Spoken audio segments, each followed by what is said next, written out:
This is the podcast for section 1.7, so make sure this goes on the right-hand side of your notebook. 1.7 is over representing functions as tables. So in your words worth knowing, we are going to add in class function, domain, and range. First off, to identify domain and a range of a function, the input and output table that you have here shows the cost of various amounts of regular unleaded gas from the same pump. Identify the domain and range of the function. Now, domain is what you put into a function. So if we have an equation that is y equals 2x, what we are putting into the function to solve would be the x. So your domain values are always your x values, what you are putting in. So this particular problem, my domain value, I'm just going to abbreviate with a d. My inputs are 10, 12, 13, and 17. So we would list them 10, 12, 13, and 17.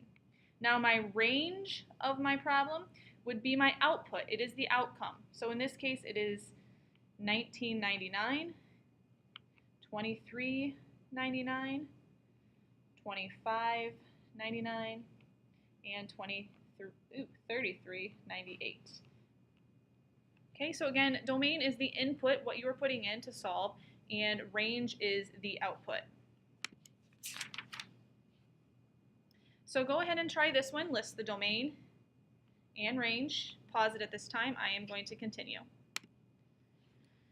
This is just a different way to show if something is a function. Now, for a function, you need to have one output for every input. So looking at this example here, you will notice that for 0, if I put in 0, I am getting two different answers. Now, if we think of an equation like y equals 2x, and I input 0, I am only getting one answer. I cannot get two answers. Okay, so this particular pairing is not a function. Again, for every input, there should be exactly one output. So every input equals one output.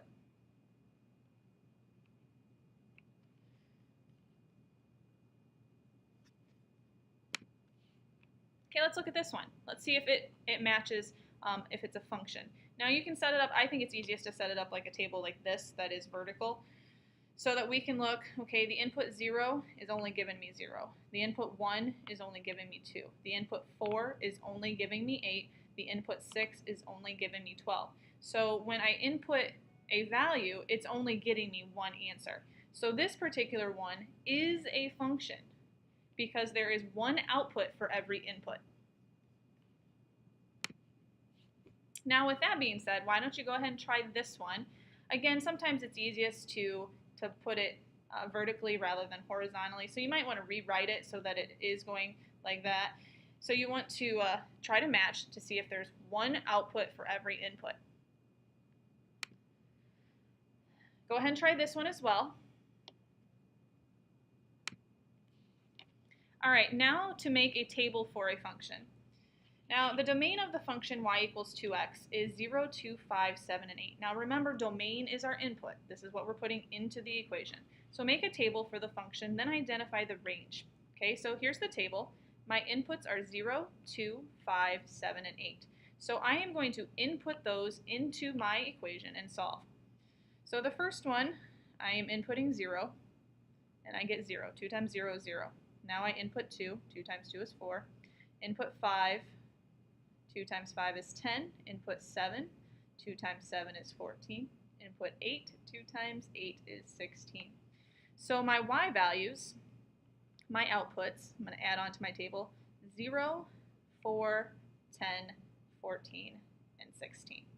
So those would be my output functions. For this example, you need to write a rule for the function. And what I mean by that, I'm going to make my input x, my output y. How do you go from x to y? And it has to be constant for all of your problems. So I'm looking here, I could add 2.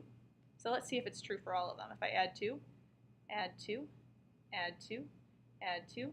It looks like it is constant, so what I am doing, I am taking my x value, adding 2 to get my y. So y equals x plus 2 would be my function rule for this table.